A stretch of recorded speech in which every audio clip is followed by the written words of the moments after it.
नमस्कार बंधुरा welcome to R K sports. आशा करी तुम्हारा सबाई सुस्थ और भालो आछो। तो हाथे गोने 3 থেকে 4 दिन परेई शुरू हो जाच्छे सुपार कापेर आसर।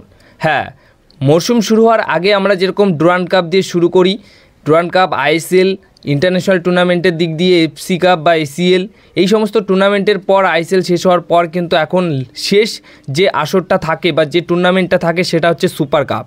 তো সুপার কাপ 2025 যেটা শুরু হচ্ছে আর কিছুদিন পর গিয়েই, সেই সুপার কাপের জন্য মোহনবাগান দলের স্কোয়াড কি ঘোষণা রাখছে বা কি থাকছে, কে কে খেলবে সেটা নিয়ে কিন্তু আজকের এই ভিডিওতে ফুল ডিটেলসে একটা আলোচনা করব বা তোমাদেরকে জানাবো। তো প্রথমেই বলে দিই যে বিদেশির বিষয়টা নিয়ে কি আপডেট রয়েছে। দেখো, কোচ সম্বন্ধে পরে বলছি, কিন্তু বিদেশি নিয়ে যে আপডেটটা রয়েছে, 6টা বিদেশি প্লেয়ারের মধ্যে একজনও খেলবে না।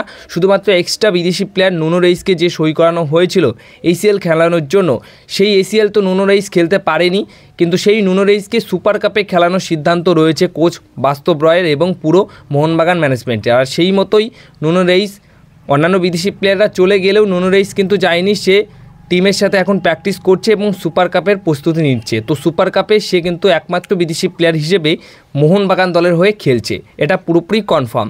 এবার কোচ সম্বন্ধে বলে দিই, কোচ কিন্তু বাস্তব রয় থাকছে এবং তার অ্যাসিস্ট্যান্ট কোচ হিসেবে থাকছেন দেগি কার্দোজো এবং অন্যান্য স্টাফ থাকছে। তো এই হচ্ছে স্কোয়াডের আর কি কোচের ডিটেলস এবং বিদেশি নিয়ে ডিটেলস। এবার দেশীয় প্লেয়ার যারা আর কি এই স্কোয়াডে থাকছে তাদের মধ্যে কটা সিনিয়র টিমের প্লেয়ার থাকছে আর কটা রিজার্ভ টিমের প্লেয়ার থাকছে। তো বেশিরভাগ রিজার্ভ টিমের প্লেয়ার থাকবে, তার মধ্যে সিনিয়র প্লেয়ার যেরকম গেলেন মার্তিন সহ আর কিছু প্লেয়ার রয়েছে, সেই সমস্ত প্লেয়ার নিয়ে একসাথে সেই সমস্ত প্লেয়ারদের নাম তোমাদেরকে জানিয়ে দিচ্ছি। তো গোলকিপার পজিশনে খেলার জন্য এই স্কোয়াডে থাকছেন আর শেখ, রাজা বর্মন, অভিষেক বলোরি, এছাড়া রয়েছেন কিন্তু প্রিয়াংশ এবং ধীরাজ সিংয়ের নামটাও থাকতে পারে, কিন্তু ধীরাজ সিংকে নিয়ে একটু দোনামোনার সিদ্ধান্ত রয়েছে। দেখা যাক শেষ অবধি ধীরাজ সিং খেলে কিনা, সেটা তোমরা কিন্তু ম্যাচের দিন জানতে পারবে। তো এছাড়া ডিফেন্ডার পজিশনে খেলার জন্য থাকছেন সায়ন দাস, উমের মুথুর কেপি, অর্ক প্রভু দাস, এছাড়া দীপেন্দু বিশ্বাস থাকছেন সিনিয়র টিম থেকে, লিওন ক্যাস্টানা থাকছেন, রাজ বাসপোর থাকছেন, বালরাজ সিং থাকছেন, আমনদীপ সিং থাকছেন সিনিয়র টিম থেকে, এছাড়া রাহুল কুমার থাকছে, প্রিয়ম মিতাই থাকছে, রবিন রানা থাকছেন কিন্তু অবশ্যই সিনিয়র টিম থেকে, জোসুয়া রিয়ে থাকছে এবং সালাউদ্দিন আদনানকে, এই যে ফুটবলারটি মিডফিল্ড পজিশনের ফুটবলার, এও কিন্তু থাকছে। এছাড়া আছেন কিন্তু মার্শেল কিস্কু, অভিষেক সূর্যবংশী থাকছেন কিন্তু সিনিয়র টিম থেকে, শিবাজিৎ সিং থাকছে, সাধ্ভিক শর্মা থাকছে, তমসল তমসং থাকছে, স্বর্ণদীপ দাস থাকছে, মিলন মান্ডি, তাইসন সিং থাকছে, নিঙ্গম্বা ইংসন সিং থাকছে, সুহেল আহমেদ ভাট অবশ্যই সিনিয়র টিম থেকে থাকছেন এই স্কোয়াডে, মোহাম্মদ ফারদিন আলী মওলা তিনিও থাকছেন।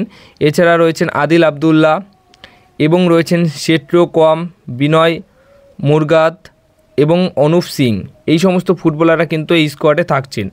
এছাড়া গ্লেন মার্তিনস থাকছেন এবং অবশ্যই সৌরভ বানোয়ালা থাকছেন, এই সমস্ত ফুটবলাররা কিন্তু সিনিয়র টিম থেকে থাকছেন।